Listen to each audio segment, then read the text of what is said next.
तो आज है डे 8 ऑफ द एमसीक्यू। जैसे कि आपको पता ही है, हम सीरीज को स्टार्ट कर चुके हैं 500 एमसीक्यू और आज का है आपका डे 8। क्या कर रहे हैं हम कर रहे हैं इंटेलिजेंस के ऊपर, लर्निंग एंड मेमोरी के ऊपर हम क्वेश्चन पहले ही कर चुके हैं। तो अगर आप हमारे चैनल पर नए आए हैं तो सब्सक्राइब करें और बेल आइकन जरूर दबाएं ताकि फ्यूचर में जितनी वीडियो है आपको टाइम टू टाइम मिल सके और कोई भी अपडेट आप मिस ना कर पाए। So this is caffeine short, let's get started. So सबसे पहला क्वेश्चन है आपका ये, that is when Henry is tired after work he find it difficult to think quickly and to solve some of the new issue that emerge। क्या कह रहा है? When raising toddlers which type of the intelligence is being impacted by the Henry fatigue। अब देखिए यहाँ पर क्या कह रहा है कि जब हेनरी टायर्ड हो जाता है या फिर टायर्ड होकर घर आता है आफ्टर द वर्क के बाद, he find it very difficult to think quickly and to solve the new issue that emerge when raising the toddler। तो मैंने आपको बताया था कि कौन सी इंटेलिजेंस में जो इंडिविजुअल होता है वो क्या होता है, इमर्जिंग इश्यूज को सॉल्व नहीं कर पाता है। ये मैंने आपको पिछली क्लास में भी बताया था, राइट। कौन सी इंटेलिजेंस होती है? वो आपकी होती है फ्लूइड इंटेलिजेंस, मैंने आपको लास्ट क्लास में भी बताया था। और जहां पर हम आपकी एनालिटिकल की बात करते हैं, जहां हम प्रैक्टिकल की बात करते हैं, वहां आपकी क्या आती है? वहां आपकी आती है क्रिस्टलाइज इंटेलिजेंस। तो फ्लूइड इंटेलिजेंस में इंडिविजुअल क्या करता है? फ्लूइड इंटेलिजेंस में जो इमर्जिंग इश्यू होते हैं, राइट, उसके ऊपर जो इंडिविजुअल है अच्छी तरीके से थिंक नहीं कर पाता है। तो fluid intelligence is the right answer. आइए देखते हैं, that is fluid intelligence include solving new and emerging issue as well as the quick thinking and it is impacted by the fatigue in individual. वो क्या है? थक गया है individual, इसलिए उसकी जो थिंकिंग है, वो इंटेलिजेंस है जिसे हम फ्लूइड इंटेलिजेंस कहते हैं, वो सही से काम नहीं कर पा रही है। नेक्स्ट क्वेश्चन देखते हैं, which two ability do the bachelors adult intelligence test measure. ये क्वेश्चन आपका यूजीसी में पूछा जा चुका है कि Wechsler's adult scale test, right, जिसे हम कहते हैं WAIS, Wechsler's adult intelligence scale test, क्या मेजर करता है? तो गाइस हमेशा आपको याद रखना है, जो बैचलर्स एडल्ट इंटेलिजेंस टेस्ट है वो आपका क्या मेजर करता है? वो आपका मेजर करता है वर्बल एंड परफॉर्मेंस एबिलिटीज। बिल्कुल लॉजिकल क्वेश्चन है ये, आपको मिस पता होना चाहिए। इसमें अगर आप लॉजिक चाहेंगे तो भी चाहते हुए नहीं लगा पाएंगे, राइट। तो ये आपको प्योरली नॉलेज बेस्ड क्वेश्चन है, लॉजिकल बेस्ड क्वेश्चन नहीं है, राइट। तो जब भी हम कहते हैं vice, that is bachelors adult intelligence scale, तो वो टेस्ट आपका वर्बल और परफॉर्मेंस एबिलिटी को क्या करता है? मेजर करता है। आइए देखते हैं, that is the bachelors adult intelligence test measure verbal and the performance ability. This test also have additional subject, जो कि इसके सब पार्ट्स होते हैं, that measure additional skills, that is working memory को जैसे कि हम बता भी चुके हैं, इसको दूसरा नाम क्या होता है? STM memory related to the intelligence. Next question की ओर बढ़ते हैं, the fact that a boy intelligence test at age 5 yield very similar result at the age 10 indicate that test. आइए ये क्वेश्चन देखिए, आपका थोड़ा इंपॉर्टेंट है। क्या कह रहा है कि जब हमने एक 5 साल के बच्चे पे टेस्ट करा इंटेलिजेंस स्केल का, तो जो उसका एज 5 में जो रिजल्ट आया था वही सेम रिजल्ट कब आया है? एज 10 के अंदर। कौन सा ऑप्शन आपके अकॉर्डिंग सेम है? आइए देखते हैं। देखिए सबसे पहले देखते हैं कंटेंट वैलिडिटी क्या होती है। कंटेंट वैलिडिटी से पहले आपको सबसे पहले पता होना चाहिए कि what do you mean by the validity. देखिए वैलिडिटी क्या चीज होती है? वैलिडिटी इज ए प्रोसेस और इंफॉर्मेशन जिसको हम अप्लाई करते हैं, या फिर हम कहते हैं कि validity is a part of the information that which need to be measured what it should be measured, that is an indication of whether the measuring device measure what it claims।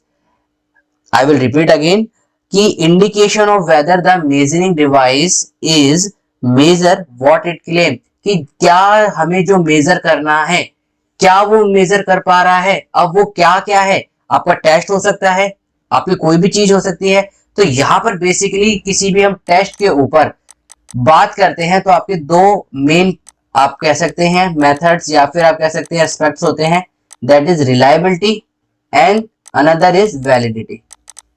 Reliability क्या है? कि आप उसके ऊपर कितना reliable हो सकते हो।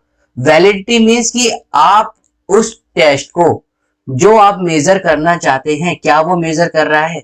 सपोज करिए एक टेस्ट है, वो आपने बनाया है डिप्रेशन के लिए, लेकिन वो मेजरमेंट किसकी कर रहा है? एंजाइटी की। तो क्या वो वैलिड है?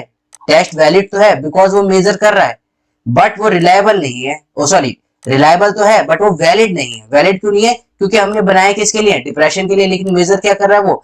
Anxiety, right. तो रिलायबिलिटी और वैलिडिटी में आई होप आपको पता चल गया होगा।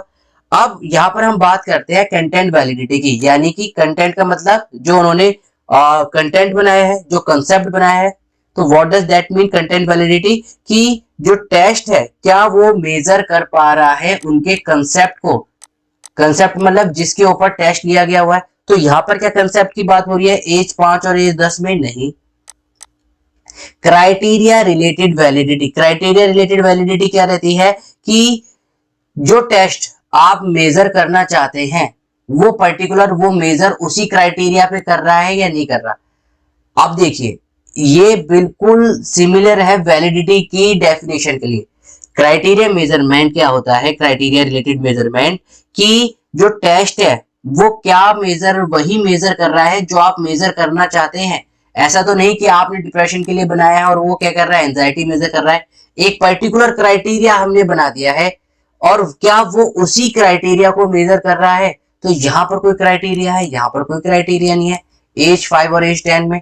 प्रिडिक्टिव वैलिडिटी क्या रहता है? जैसे कि इसके नाम से पता चल रहा है, प्रिडिक्टिव मतलब कि उसका क्या फ्यूचर से कोरिलेशन चल रहा है। फ्यूचर कोरिलेशन मतलब कि जो टेस्ट आज जो बच्चा कर रहा है क्या उसका इम्पैक्ट फ्यूचर पे पड़ेगा, क्या उसका इम्पैक्ट फ्यूचर की परफॉर्मेंस पे पड़ेगा। जैसे कि हम कहते हैं कि आपने 10th क्लास में जो पढ़ा है क्या उसका इम्पैक्ट आपकी 11th क्लास में पड़ेगा। जो हम 11th में पढ़ रहे हैं जैसे कि आपका डिफरेंशिएशन हो गया, आपका इंटीग्रेशन हो गया, राइट, या फिर फिजिक्स के चैप्टर हो गए, क्या हम जो, या फिर आप साइकोलॉजी है तो साइकोलॉजी की बात कर लेते हैं कि हमने जैसे मेमोरी और लर्निंग पढ़ा, क्या मेमोरी और लर्निंग का इम्पैक्ट 11th क्लास से 12th क्लास में पड़ेगा, यानी कि फ्यूचर पे क्या उसका इफेक्ट पड़ेगा। वेदर इट्स ए गुड और bad that is a different case, but क्या वो वही मेजर करवा रहा है फ्यूचर परफॉर्मेंस पे, उसका क्या इम्पैक्ट पड़ेगा, दैट इज योर प्रेडिक्टेबिलिटी। अब स्प्लिट हाफ रिलायबिलिटी क्या होती है कि सपोज करिए आपने 4 टेस्ट लिए A B C and D, right. अब स्प्लिट हाफ में क्या होता है कि आपने कोई भी दो रैंडम ले लिया, आप ए बी ले लीजिए, ए सी ले लीजिए, बी डी ले लीजिए, कोई बात नहीं, कोई भी दो टेस्ट ले लीजिए। मैं ऐसा करता हूं मैं रैंडमली ले लेता हूं। हमने दो टेस्ट ले लिए ए और डी और इधर ले लिया बी और सी। हमने जितने भी हमारे पास टेस्ट थे उनको हमने दो पार्ट में डिवाइड कर दिया। अब इन दोनों का कोरिलेशन और इन दोनों का कोरिलेशन, फिर ये जो दो कोरिलेशन निकले हैं इसके बीच में क्या कोरिलेशन निकल रहा है, राइट। यानी कि हमने जो हमारे पास टेस्ट थे, हमारे पास जो रिजल्ट थे, उनको हमने दो पार्ट्स में डिवाइड कर दिया। दो पार्ट्स में डिवाइड करने के बाद उनके रिजल्ट के साथ कितना कोरिलेशन बन रहा है, that is your split half reliability. तो यहां पर भी स्प्लिट हाफ का क्वेश्चन आ रहा है। टेस्ट रिलायबिलिटी क्या होती है कि आपने ये पार्टिसिपेंट है, इन पार्टिसिपेंट को एक टेस्ट दिया,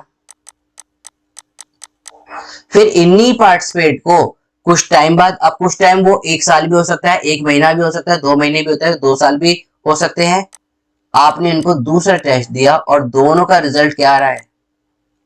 सेम आ रहा है। और यही तो यहां पर हो रहा है अगर आप देखोगे, that is option number A is the right answer. So test retest reliability क्या होता है कि आपने सेम, यहां पर देखना क्या है, सेम पार्टिसिपेट है, सेम यहां पर टेस्ट क्या है, टेस्ट आपके क्या है, सेम टाइम पर ही दिए हैं हमने, या फिर टाइम डिफर हो सकते हैं। रिजल्ट आपका क्या आ रहा है? सेम आ रहा है। इट में सेम टाइम भी हो सकता है या फिर डिफर टाइम भी हो सकता है। Okay, do you understand what I am saying?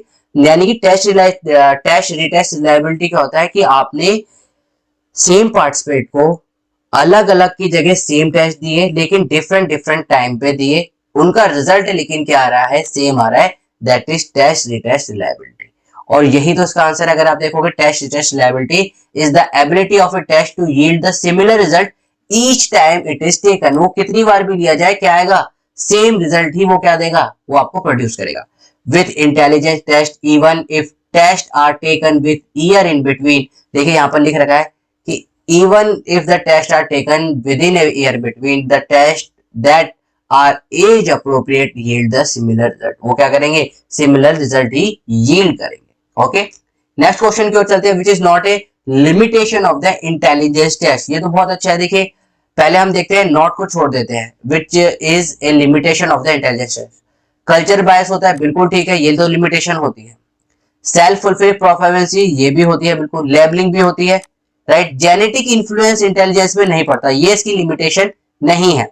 Small scale set of measurement, बिल्कुल ठीक है, ये भी ठीक है, लेकिन हमारे से पूछा क्या है, नॉट, यानी कि option number D is the right answer. इस तरीके से आप कर सकते हैं। नॉट वाले क्वेश्चन में बच्चे बहुत ज्यादा कंफ्यूज हो जाते हैं। अगर आप देखोगे इसके अलावा ऑप्शन नंबर डी के अलावा सारी उसकी लिमिटेशन है इंटेलिजेंस टेस्ट की। स्मॉल स्किल सेट मेजरमेंट होते हैं, अगर आप देखोगे छोटे छोटे पार्ट्स में डिवाइड कर रखे होते हैं। जैसे कि अगर हम आरपीएम की बात करें, राइट, आरपीएम की बात करें तो टोटल कितने क्वेश्चन होते हैं, 60 क्वेश्चन होते हैं। अब 60 क्वेश्चन कितने पार्ट्स में डिवाइड होते हैं, 5 पार्ट में, A B C D and E. हर एक पार्ट में कितने क्वेश्चन होते हैं, 12 12 12 12 एंड 12। जैसे जैसे हम ए से ई की तरफ बढ़ते जाएंगे क्या होता जाएगा, डिफिकल्टी लेवल भी क्या होता जाएगा, बढ़ता जाएगा, राइट। तो हम यहाँ क्या देख रहे हैं, small skill set of measurement. Labelling भी हमने कर रखी है, यहाँ पर आप देख सकते हैं। सेल्फ फुलफिलिंग प्रोफेसी भी ये पहले हो चुका है। कल्चरल बायस भी बहुत ज्यादा होते हैं, आप देखते हैं different different culture base upon their culture और द एनवायरमेंट, वो अपने टेस्ट को बहुत ज्यादा हाई भी करते हैं और बहुत ज्यादा लो भी करते हैं, राइट। तो genetic influence of the intelligence, ये इसकी लिमिटेशन नहीं है जेनेटिक का, right. The genetic influence of intelligence is not a limitation of the test themselves. It is an important consideration in the area of the intelligence. The other choices indicate known limitation of the IQ test. Next question की ओर देखते हैं। So guys, अगर आपने अभी तक हमारे channel को subscribe नहीं करा है, सब्सक्राइब कर लीजिए, बेल आइकन को दबा लीजिए, ताकि फ्यूचर में जितने भी वीडियोस आए आप कोई भी मिस ना कर पाए, राइट। और जैसे कि मैंने आपको पिछली वीडियो में भी बताया था कि यूजीसी की आपको नोटिफिकेशन नेक्स्ट वीक या उससे नेक्स्ट वीक में देखने को मिल जाएगी। ये सीरीज आपको बहुत बहुत ज्यादा हेल्प करेगी यूजीसी के लिए, तो सब्सक्राइब कर लीजिए, not for me but yourself, so that you can clear the next UGC exam. Which factor that influence intelligence include access of the resources, resources की बात आ रही है, न्यूट्रिशन की वैल्यू, न्यूट्रिशन की बात हो रही है, और इंटेलिजेंस सिमुलेशन की बात कर रही है। अब देखिए रिसोर्सेज की बात आ रही है, तो यहाँ पर या तो दो जगह हो सकती है, या तो ये एम्बियंस में हो सकते हैं जो आपका, और एम्बियंस को ही क्या कहते हैं हम, इन्वायरमेंट। क्या ऑप्शन में इन्वायरमेंट है, देखिए आप, इन्वायरमेंटल फैक्टर। जेनेटिक में रिसोर्सेज का कुछ लेना देना नहीं है, राइट। न्यूट्रिशन का जेनेटिक से हो सकता है, इंटेलेक्चुअल सिमुलेशन हो सकता है, लेकिन रिसोर्सेज का नहीं हो सकता। इन्वायरमेंट में आपको न्यूट्रिशन भी मिलेंगे, इंटेलेक्चुअल सिमुलेशन मिलेगा, रिसोर्सेज में मिलेगा। हेरिडिटी का अगेन न्यूट्रिशन से हो सकता है, इंटेलेक्चुअल से हो सकता है। कल्चर फैक्टर से आपका क्या हो सकता है, न्यूट्रिशन का कोई न्यूट्रिशन हो सकता है, इंटेलेक्चुअल, लेकिन रिसोर्सेज नहीं हो सकता। Test taking factor, this is not it, right. तो इन्वायरमेंटल फैक्टर में आपको ये सारी चीजें मिल जाती हैं, कौन कौन सी, resources, nutrition and intellectual stimulation.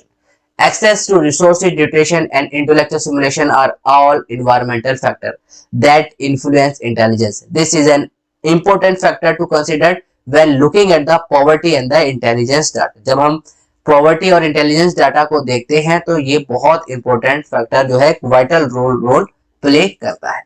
Next question की ओर बात करते हैं। The individual with mental retardation, क्या है, इंडिविजुअल को मेंटल रिटार्डेशन है।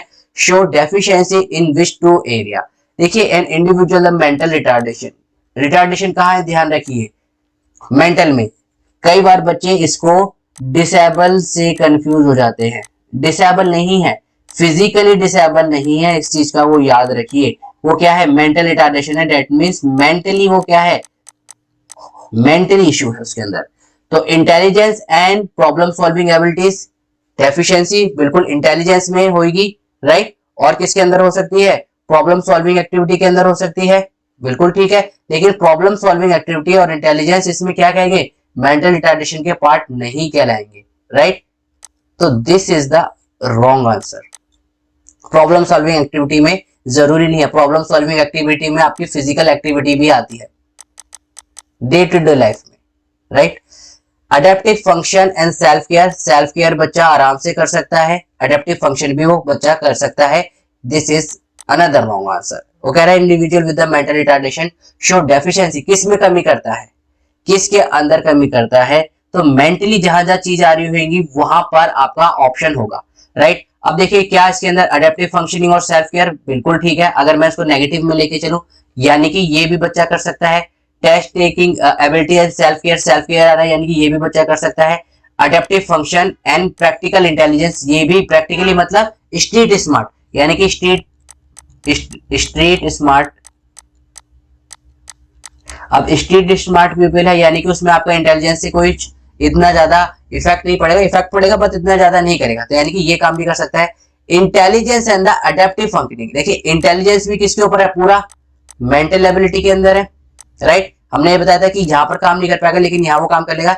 एंड अडेप्टिव फंक्शनिंग, फंक्शन को अडेप्ट करने में उसे हमेशा क्या रहेगा, इश्यू रहेगा, राइट। तो option number D is your right answer. जब भी हम मेंटल रिटार्डेशन की बात करते हैं, यानी कि मेंटली रिटार्डेशन की हम उसके अंदर ले रहे हैं कि वो मेंटली क्या काम नहीं कर पाएगा। तो अगर इन ऑप्शन में देखोगे, सबसे पहले ऑप्शन नंबर ए हो सकता था या फिर ऑप्शन नंबर डी हो सकता था, क्योंकि यहीं पर इंटेलिजेंस की बात करिए। लेकिन इंटेलिजेंस के साथ साथ दूसरा फैक्टर इन्होंने क्या बताया, प्रॉब्लम सॉल्विंग। प्रॉब्लम सॉल्विंग में इंडिविजुअल कर सकता है, लेकिन अडेप्टिव फंक्शनिंग में ही और she need someone, right, to perform the daily activity.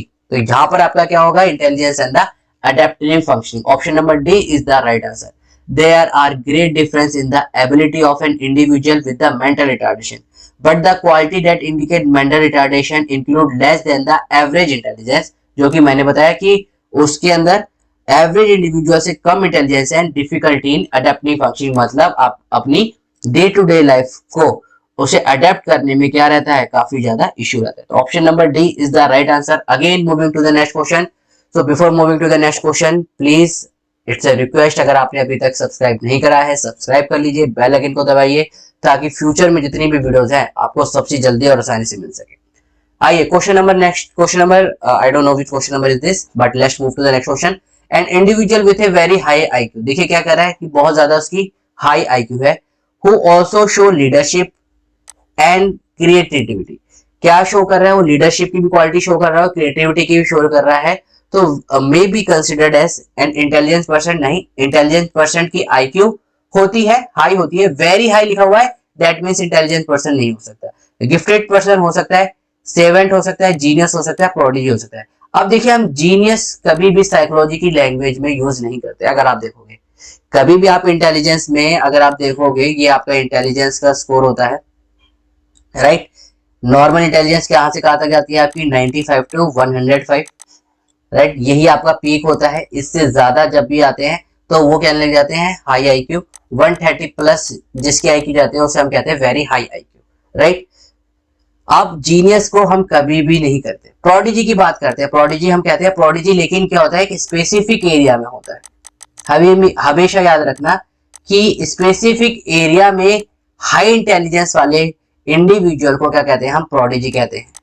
Seventh भी सेम रहता है, सेवेंट क्या रहता है, वो भी स्पेसिफिक एरिया में काफी ज्यादा क्या रहता है, बहुत ज्यादा इंटेलिजेंट लेता है, बट कुछ उसकी कमियां भी रहती हैं, कुछ उसकी कमियां भी रहती हैं। ऑप्शन नंबर बी बचा, option number B is the right answer. तो एक इंडिविजुअल जो बहुत ज्यादा, जिसकी हाई आईक्यू है, लीडरशिप क्वालिटी शो कर रहा है, क्रिएटिव है, उसे हम क्या कहेंगे, a gifted person always, right. आइए देखते हैं आंसर में, बिल्कुल ठीक। A gifted is the term used to describe an individual with above average IQ who also show leadership and the creativity. Genius is not a term used in the psychology, बिल्कुल जैसे कि मैंने आपको बताया, but rather in a popular culture. Popular culture में हम इसे use करते हैं। Both savant and the prodigy indicate extreme excellence in one area, and a savant typically has major deficits as well, जैसे कि मैं आपको बता ही चुका हूँ। नेक्स्ट क्वेश्चन की ओर देखते हैं। Which pair show the highest correlation of the IQ? अब देखिए यहाँ पर क्या रहा है कि कौन सा पेयर हाईएस्ट आईक्यू शो करेगा। तो कभी भी आप देखना सिबलिंग रेस टुगेदर, सिबलिंग की डिफरेंट हो सकती है, बिकॉज क्या है, जीन्स क्या है, डिफर है। Higher correlation what does that means कि दोनों में सेम या फिर आप कह सकते हैं सिमिलरिटी ज्यादा होनी चाहिए और डिफरेंस कम होना चाहिए। अब हाईएस्ट कोरिलेशन का ये मतलब नहीं है कि बहुत ज्यादा कोरिलेशन, सिमिलरिटी की यहाँ पर बात करी हुई है। हाईएस्ट कोरिलेशन का मतलब नहीं है कि बच्चा बहुत ज्यादा इंटेलिजेंट, नहीं, हाईएस्ट कोरिलेशन मतलब दोनों के बीच में, सपोज करिए ये ए है और ये बी है, दोनों के बीच में कितना ज्यादा कोरिलेशन, यानी कि आपस में कितनी ज्यादा सिमिलरिटी है। Sibling raised together it may possible, but because of the genes are different, इतना ज्यादा नहीं होगा। Fraternal twins raised together and fraternal twins raised apart. अब देखिए फ्रेटर्नल ट्विंस क्या होते हैं, जब दो एग दो एग टू डिफरेंट स्पर्म से, दो एग, मैं दोबारा बोलता हूं, दो एग दो डिफरेंट स्पर्म से जायगोट को प्रोड्यूस करते हैं, that is a fraternal twins. That means mother same है लेकिन फादर क्या है, अलग अलग है। बर्थ भी दोनों का क्या हुआ है, एक ही टाइम पर हुआ है, राइट। तो इनके अंदर सिमिलरिटी पाई जाती है, but again same, because genes दोनों के क्या है, डिफर है, तो यहां पर हाईएस्ट कोरिलेशन नहीं हो सकता। Identical twins raised apart, it may possible, देखिए यहां पर option number D is the right answer. Child raised with the same sex parent, same sex parent का तो इसमें कुछ है नहीं। आइए देखिए, अब आइडेंटिकल ट्विंस चाहे रेज अपार्ट कहें या टुगेदर कहें, आइडेंटिकल ट्विंस है, जीन सेम है, दैट मींस उनके अंदर क्या रहेगा, हाईएस्ट कोरिलेशन रहेगा, पहली बात। दूसरी बात, आइडेंटिकल ट्विंस में अगर हम बात करें तो नॉट जस्ट उनका हाईएस्ट कोरिलेशन रहता है, बाकी काफी केसेस में ये भी पाया गया है कि अगर ए और बी सपोज कर लिए आइडेंटिकल ट्विंस है, अगर ए को कोई इशू या फिर चोट लग गई है तो इट मे पॉसिबल, अगर बी बहुत दूर या फिर दूसरी कंट्री या फिर दूसरे स्टेट कहीं पर भी दूर, बहुत दूर रह रहा है, तो इट मे पॉसिबल कि बी को उसका इफेक्ट फील हो। और काफी केसेस में तो इतना तक गया देखा गया हुआ है कि जैसे ही अगर दोनों आइडेंटिकल ट्विंस में से अगर कोई एक एक्सपायर हो जाता है, आफ्टर फ्यू डेज और फ्यू आवर, जो उसका आइडेंटिकल ट्विंस होता है वो भी एक्सपायर हो जाता है। तो that is the highest correlation, इतनी ज्यादा सिमिलरिटी देखी गई है आइडेंटिकल ट्विंस के अंदर। Okay, move on to next question. पहले इसकी आप एक्सप्लेनेशन देख सकते हैं। Identical twins raised apart shows very close correlation of IQ scores. Limitation to this research are that there are not too many cases of the identical twins raised apart. Additionally, many times identical twins raised apart are raised in the families of the similar socio-economic status. Regardless, this research finding indicate that the importance of the genetics in the intelligence. देखिए जो हम jeans की बात कर रहे थे वो यहीं पर ही वही बात करी गई है। Okay, so this is the, I think no, this is not the last question. Okay, which factor likely influence the data in which the man score higher on visual spatial aspect on the intelligence test? ये question देखिए, ये भी बहुत ज्यादा important है कि which factor जो है वो इन्फ्लुएंस करता है डाटा को, जहां पर भी कि मैन ने हमेशा हायर स्कोर करा है इंटेलिजेंस टेस्ट में। तो कहां पर ये जो आपका स्पैटियल एस्पेक्ट्स आता है, स्पैटियल एस्पेक्ट्स आपका कल्चरल एनवायरनमेंट के अंदर आता है। टीचर क्वालिटी, यहाँ ये there is no aspect like that. Stereotypes में तो दैट इज आप कह सकते हैं रिजिडिटी। न्यूट्रिशन वैल्यू भी नहीं हो सकता, या तो ऑप्शन नंबर ए होता है या ऑप्शन नंबर बी होता है। सोशो इकोनॉमिक स्टेटस नहीं हो सकता। वाई, आप लोग मुझे कमेंट करके बताइए कि why does not socio economic status, इसका आंसर नहीं हो सकता। Option number B, cultural environment में आपका स्पैटियल एस्पेक्ट सबसे ज्यादा रहता है और man tends to be perform better as compare to the other part, और you can say the female. Okay, तो cultural environment is the right answer.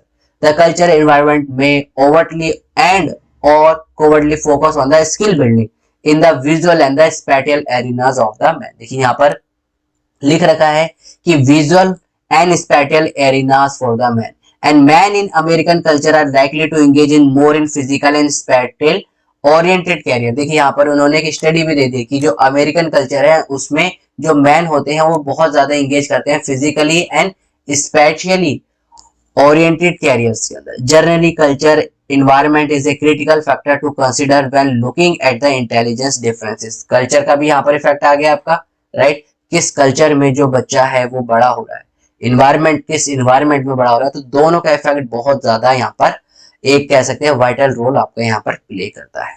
Okay, moving on to the next question. This is the last question of this video.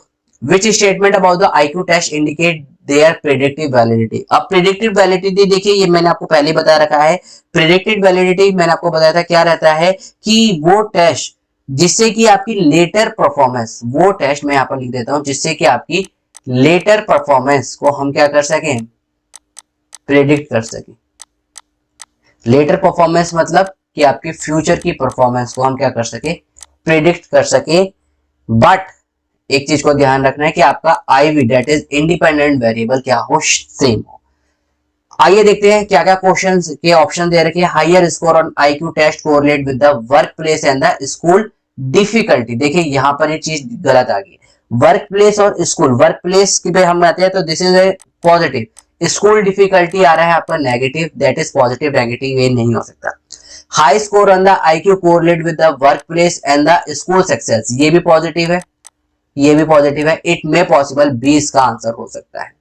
सी में देखते हैं high score on the IQ test on the childhood predict, high score on the IQ childhood predict high score on the IQ in adulthood, ये भी positive है और ये भी positive है, यानी कि ये भी इसका एक आंसर हो सकता है।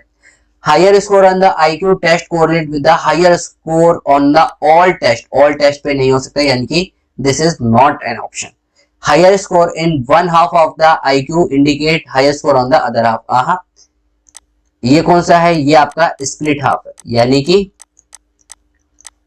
आधे टेस्टों में उसने क्या करा है, हाफ टेस्ट में अच्छा परफॉर्मेंस करा है पॉजिटिव, और बाकी के आधे टेस्टों में क्या परफॉर्मेंस करा है, negative, that is split half reaction. अब देखिए ऑप्शन नंबर बी और ऑप्शन नंबर सी में से दोनों में से कोई एक आंसर हो सकता है।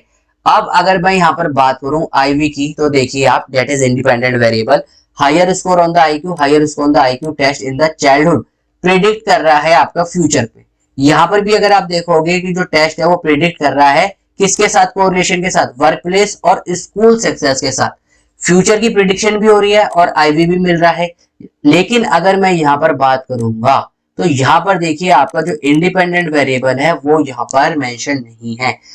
चाइल्डहुड प्रिडिक्ट कर रहा है higher score in the adulthood, adulthood is not your IV, adulthood is an stage, right. तो यहाँ पर आईवी मिसिंग है।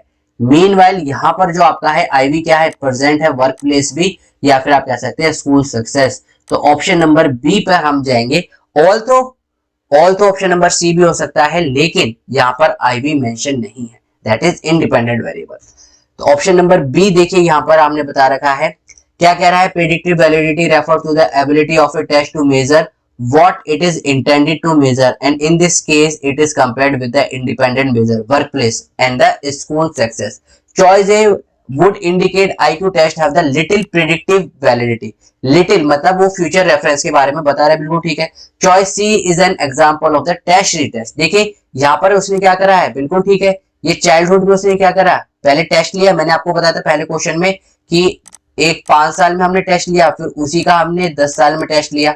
यहाँ पर भी उसने पॉजिटिव परफॉर्मेंस दिया, यहाँ पर भी, that is test retest, same यहाँ पर भी टेस्ट रिटेस्ट वाली आ रही है। तो आप ये वाला भी एक्सप्लेनेशन यूज कर सकते हैं to cancel out the option number C answer. Okay, तो देखिए आपको एक्सप्लेनेशन भी मिल जा रही है। मेरी तरफ से जो रीजन हो सकते हैं वो मैं अपनी तरफ से प्रोवाइड करने की कोशिश करता हूँ। फर्दर ये जो एक्सप्लेनेशन मेरे को मिलती है वो मैं गूगल करके भी यहाँ पर लिख देता हूँ, तो आपको दो तरीके से अलग अलग डिफरेंट एक्सप्लेनेशन मिल जाती है। सो गाइज इस वीडियो में इतना ही है। आई होप आपको वीडियो समझ में आ रही होगी। अगर समझ में आ रही है तो लाइक करें, शेयर करें, सब्सक्राइब करना ना भूलें अपने दोस्तों के साथ। ऐसी मजेदार वीडियो के लिए हमारे चैनल को सब्सक्राइब करें। So we will meet in the next video. Till then keep smiling, keep getting lots of memory. This is caffeine shot. Have a great day. Thank you all of you.